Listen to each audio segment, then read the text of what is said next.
অনেকে আছেন বিদেশ থাকতেছেন, মনে করতেছেন যে বাড়ির গিয়া কী করবো। আরে ভাই, বাড়ির দেশে যারা আছে, আপনি যদি বিদেশ না যাইতেন, বিদেশ যদি না যাইতেন, আপনি কি চল্লা ফিরা খাইলেন? নইলে দেশ থেকে কি বাচ্চারা মরে গেল? নইলে জীবনও না।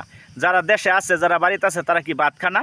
অবশ্যই ভাত খা, ভালোভাবে চলে, ভালোভাবে চলে। যারা বাড়ির থাকে, দেশে থাকে, গ্রামে থাকে, বিদেশ যদি মানুষ না যা, তারা কি ভাত পাইতো না? দেশও পাইব, কিন্তু তারপরে দেশও যা, বিদেশ যা, দেশও থাকে না। অনেকে অনেক ধরনের কাজ করতে পারে না, অনেকে আবার অনেক ধরনের কাজ করতে পারে। এর জন্যই অনেক মানুষই বিদেশ চলে যায়।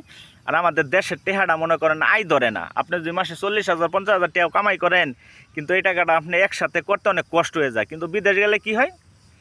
30,000 পান, 40,000 পান, 50,000 পান বেতন, কিন্তু এই টাকাটা যদি একবারে বাড়িতে পাঠান, তাহলে একটা কাজ করতে পারে। এই জন্য বিদেশ যাও। নাহলে দেখেন আমাদের দেশ গ্রামে যে মানুষগুলো আছে, তারা কি চলতেছে না? ভালোভাবেই চলতেছে, আলহামদুলিল্লাহ, খুব ভালোভাবেই চলতেছে। তো বিদেশ যারা থাহেন, টাকার জন্যই তো থাহেন। তে আমি মনে করি যে আমাদের দেশ গ্রামেও কাজ করে খাইলে ভাতের অভাব নাই, টাকার অভাব নাই। কিন্তু অনেকে আছেন যে কাজ করেন না, দেশে বসে থাকেন, শরম পান, এই জন্য অনেক এলাকার মধ্যে অনেক কাজ করে না।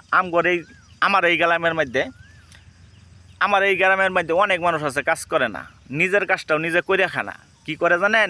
বিদেশি বলতে আঙ্গুর বাংলাদেশি কামলাই অনেক দূর দূরা ফিল, তাই নাম বললাম না কোনখান, তাই কামলা ছুটু করলাম না। অনেক দূরা ফিল তাই কামলা আসলে যে কামটা সে করতে পারবো, এটা সে না করিয়া মানুষের দা করা। তো এই দেখেন গ্রামও থাকে হেরা মানুষে অনেক কিছু করতেছে। যেমন আমার এক দাদা ক্ষীরা ক্ষেত করছে, ক্ষীরা ক্ষেত করে হাইরা মনে করেন 70 টাকা 80 টাকা কেজি, 1 কেজি ক্ষীরা বেচে। 3টা 4টা ক্ষীরা হইলে 1 কেজি হয়ে যায় তার খেতে। রিজার্ভ ক্ষীরা, বুঝছেন? এই রোজার মাছ যাইতেছে তুরি, আলহামদুলিল্লাহ তার ভালা দিছে আল্লাহ, একদম পুরা ক্ষেত রিজার্ভ। 1 কেজি শশা, 1 কেজি ক্ষীরা মনে করেন, মানে আঙ্গরিস্টিক ক্ষীরা বলে, ক্ষীরা একটা শশা একটা। এই ক্ষীরা মনে করেন 1 কেজি মনে করেন হলো বর্তমানে 50 টাকা 60 টাকা। এমন 100 কেজি 200 কেজি ক্ষীরা উড়াই এলা, ক্ষীরা উড়াই আমার বাজারে লয়ে জায়গা। তো 200 কেজি ক্ষীরা যদি মনে করেন যে 40 টাকা কইরাও বেচে, তাহলে 70 টাকা।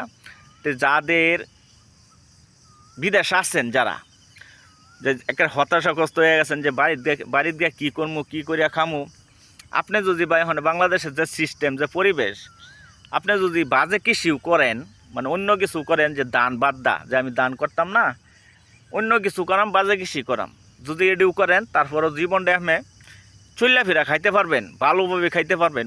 মনে করেন যে কোনো একটা তরকারি বাংলাদেশে বর্তমান প্রেক্ষাপটে 80 টাকা 70 টাকা 100 টাকা কেজি, যে কোনো